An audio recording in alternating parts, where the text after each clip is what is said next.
तनाव की भावना को बढ़ावा देने का प्रयास करते हैं, जो चाहते हैं कि हमारा देश, हमारा प्रदेश जाति के आधार पर बटे, समाज में एकजुटता की भावना समाप्त हो। इससे उनको क्या लाभ मिलेगा मैं नहीं जानता, पर ये मुट्ठी भर ऐसे लोग हैं जो समाज में जात पात के आधार पर इस तरीके की घटनाओं को अंजाम देते हैं, जिसकी वजह से एक बड़े परिप्रेक्ष्य में सामाजिक सद्भाव बिगाड़ने का प्रयास किया जाता है।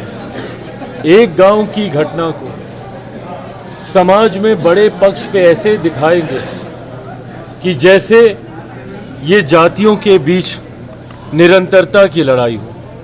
मैं मानता हूं कि कुछ ऐसे मुट्ठी भर असामाजिक लोग जो जाति के आधार पर या हमारे देश में किसी भी आधार पर भेदभाव करते हैं, वो धर्म के आधार पर हो, वो जाति के आधार पर हो, वो क्षेत्र के आधार पर हो, वो भाषा के आधार पर हो, किसी भी भेदभाव को बर्दाश्त नहीं किया जाएगा। हमारे देश का संविधान देश के हर एक नागरिक को बराबरी का हक अधिकार देता है, और अगर उस हक अधिकार को कोई भी असामाजिक तत्व छीनने का कार्य करेगा तो उसे कतई बर्दाश्त नहीं किया जाएगा। आज जब ये घटना घटी है, पीड़ितों से निरंतरता में मैं, मेरी पार्टी के तमाम साथी संपर्क में रहे। हमारे जिला की इकाई जिस दिन ये घटना घटी तब से निरंतरता में उनके माध्यम से मैं पीड़ितों के संपर्क में था। कुछ दिन पूर्व अनुसूचित जाति आयोग के अध्यक्ष मृणाल जी यहाँ पर आए थे। उसके बाद हमारी पार्टी से बिहार सरकार में मंत्री संजय पासवान जी वो यहाँ पर आए, और आज जब मैं लगातार स्थानीय प्रशासन के भी संपर्क में हूँ, और अगर इसमें गलती से भी कोई भी प्रशासनिक अधिकारी भी अगर उनका कोई संरक्षण कर रहा होगा, बख्शा उसे भी नहीं जाएगा। समाज में ये संदेश इस घटना के बाद देना ज़रूरी है कि जो भी सामाजिक एकता को बिगाड़ने का प्रयास करेगा, और वो भले कोई भी हो और अपने आप को वो कितना भी रसूखदार क्यों ना समझता हो, कानून सबको एक बराबर देखता है, सबके लिए एक बराबर है।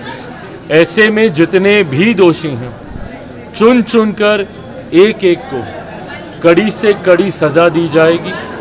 इस घटना को लेकर स्थानीय एसपी नहीं, मैं गृह मंत्री के भी संपर्क में हूँ, और उनसे भी इस घटना की जानकारी जब जिला इकाई से हमको मिली और संजय पासवान जी जब यहाँ से गए, ये जानकारी हमने भी उनको दी है। अनुसूचित जाति आयोग के अध्यक्ष जब मृणाल जी यहाँ से गए, उन्होंने भी ये जानकारी दी है। और अब आज वापस जाने के बाद पुनः सम्राट चौधरी जी से बात कर इस बात को सुनिश्चित किया जाएगा कि दोषी के ऊपर अब जल्द से जल्द सख्त से सख्त कार्रवाई हो। पीड़ितों को जो नुकसान हुआ है अलग अलग क्षेत्र से, इस बात को हम लोगों ने सुनिश्चित किया है कि उनको मुआवजा मिले, भले वो अनुसूचित जाति आयोग से मुआवजा हो, सरकार के माध्यम से हो, प्रशासन के माध्यम से हो, मेरी पार्टी के माध्यम से जो सहयोग हो सके।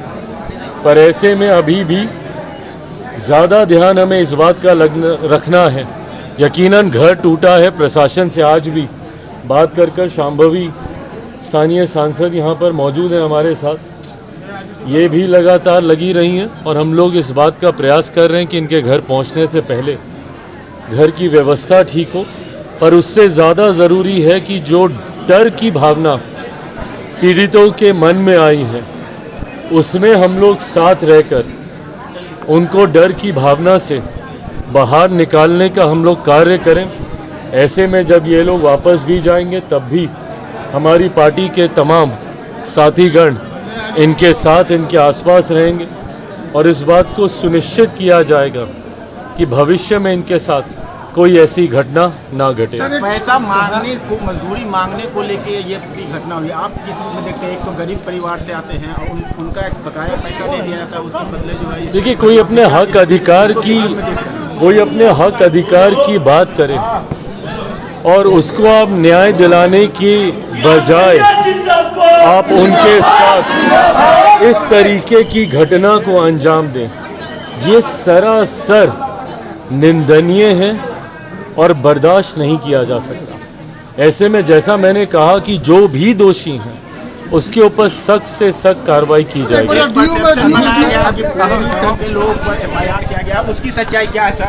देखिए, जैसा मैंने कहा कि जो दोषी हैं उनको बख्शा नहीं जाएगा, पर जो निर्दोष हैं उनके साथ भी अन्याय नहीं होने दिया जाएगा। इसको भी हम लोग बढ़ते जा रही है। देखिए, कुछ ऐसे असामाजिक तत्व हैं जो इस तरीके की घटना को अंजाम देते हैं। किसी भी दोषी को बख्शा नहीं जाएगा। ये हमारी सरकार की प्रतिबद्धता है।